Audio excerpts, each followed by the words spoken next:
Good evening, all, and welcome back to the Kieran Clothing podcast. This is the weekend preview covering Wincanton, where the Badger Ales Chase is the highlight of the card, and the Aintree card with the Grand Sefton being the highlight there. Some very tricky races, small fields at Wincanton, which is quite disappointing, to be honest. I think there's only 7 runners in the Badger Ales, which is quite disappointing, to be fair, but we'll have a look and see what we can find anyway. So we'll start off at Wincanton. We've got 5 races to cover there. Starting off with the 110, the handicap chase over 2 miles 4 furlongs, where Babali is favourite in here. A good third at Kempton last time out when runner up behind Bad. That was a decent performance. Bad obviously is a very good course performer around Kempton, and Babali is very well finished third there. He's also been a runner up at Wincanton before, so definitely likes the preference to go in right handed. I had him on my shortlist along with Lord Bars, and Lord Baddesley is still in the race currently, but obviously he won today, being Thursday, up at Newbury. Not sure whether he will now take up the engagement up at Wincanton, but we shall see. He currently ran a 16th to 1 shot for this race. But yeah, Barley would probably be, I know it's a bit boring because it's favourite, but will probably be for the selection. Obviously race fitness on his side, decent form around the track, he'll do for me. We then move on to the 145, the Mayor's Handicap Hurdle. And again, it's another favourite that I like in here, very unlike me, but Jubilee Alpha is favourite for Paul Nicholls, 13 to 8 favourite. Won a listed event at Cheltenham at the back end of last season in April. Was down the field in the Mayor's Hurdle, Mayor's Novice Hurdle at the festival. But Paul Nicholls has a very, very good record at the track. This horse was actually, if I remember rightly, was actually won. He hasn't won here. Sorry, he won at Taunton. But he's got decent form in the book. Like I said, he's won at Cheltenham. And I know even though she's got to carry top weight of 12 stone, I don't think that'll be any issue to her whatsoever. I think her class will get her through. She's currently best price 13 to 8, and she's rightfully so to be at that price. We then move on to the 223, the novice chase over 2 miles and 4 furlongs, or 2.5 miles, whichever way you want to pronounce it. And Blue King Daru again for Paul Nicholls is in here as favourite at 8 to 11. Disappointed first time out at Newton Abbot when beaten at a long odds on. And he's odds on again to win here. I'd be willing to take him on at 8 to 11. I don't think he jumped particularly brilliantly. I know they've said that he will potentially come on for the run, but I'd be willing to take him on at 8 to 11, and the fact that I'm going to take him on with a Henry Bromhead Traveller who comes over in Cobra Queen, who's won at 2 races at Roscommon and Tremor, and the form of those races are very well franked. Both the seconds in both races have come out and won since.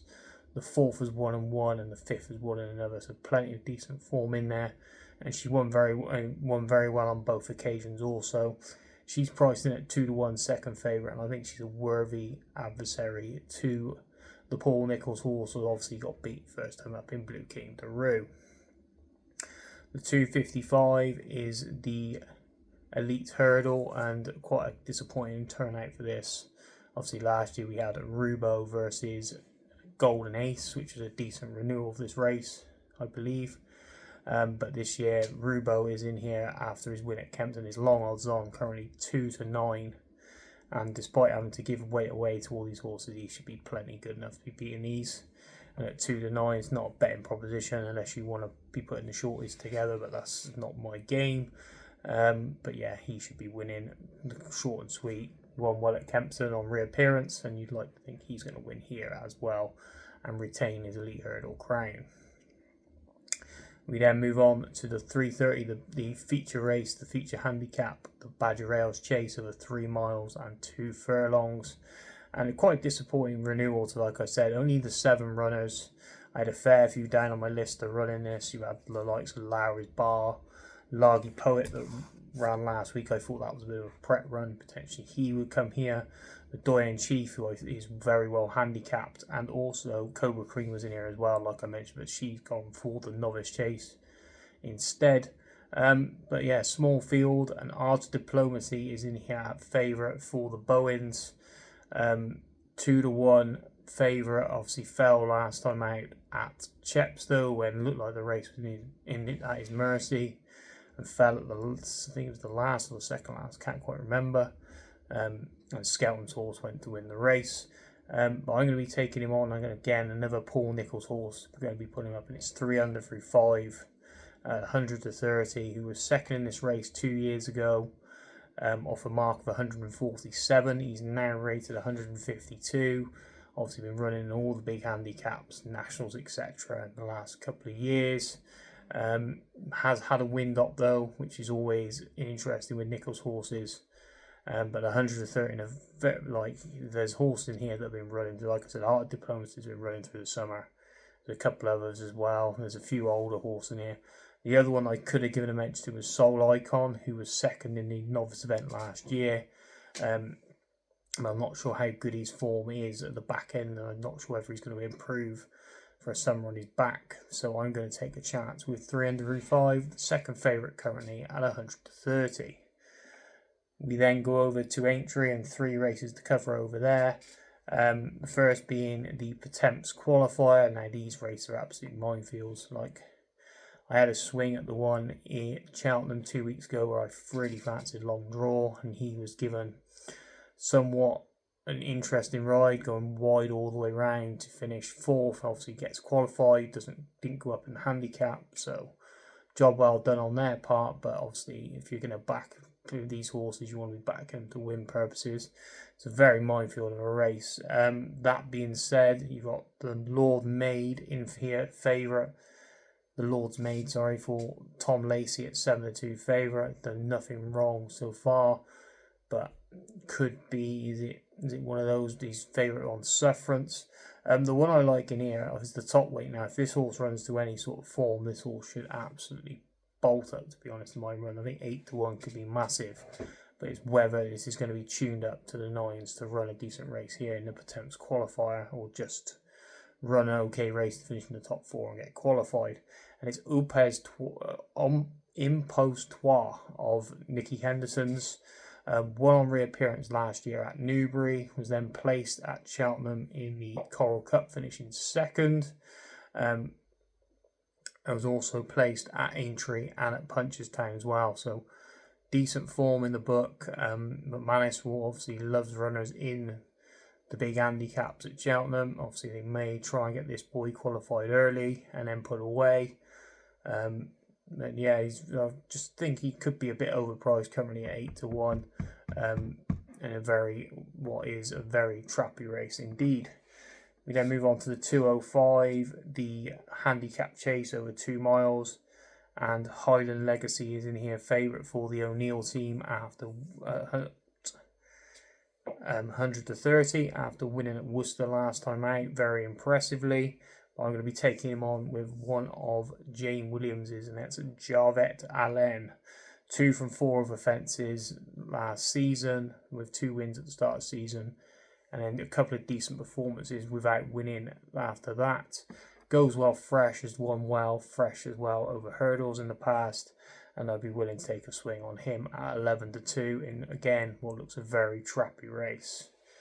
And then the final race we're going to touch on, the 240, the Grand Sefton itself, and there's plenty to like in here as well. You've got King Turgeon in here, who is joint favourite and last year's winner, won it very nicely for the Pipes last year. When White Rhino for Guerrero and Greenall. Johnny who's goes very well fresh. He could be an interesting candidate. But the one I came down on is, and if it gets back to the form going over these national fences, then certainly could be be overpriced, and that's Vintage Fizz. Was second in the race last year off £3 higher. And he's done not a lot wrong. He ran okay races at air at the back end of last season, a few other races where he was in contention, but he's definitely one that needs to come late, and I don't know whether 3 miles is probably going to be more his bag rather than this 2.5 mile race, but we shall see. He's got a massive weight swing with King Turgeon, and the fact that they were off near enough levels last year, and he now gets a stone off of him. So I think he's got a hell of a chance, and at 16-1, he is going to definitely be an each way play for me in what looks a very competitive race. So Napa next best, like, this is very difficult to pick from because there's a lot to like in here. But the Nap is going to be Vintage Fizz. I just think he is overpriced at 16-1. Obviously, like I said, second in the race last year. I'd be willing to take a swing each way on him at 16-1, or whatever price we get on Saturday morning.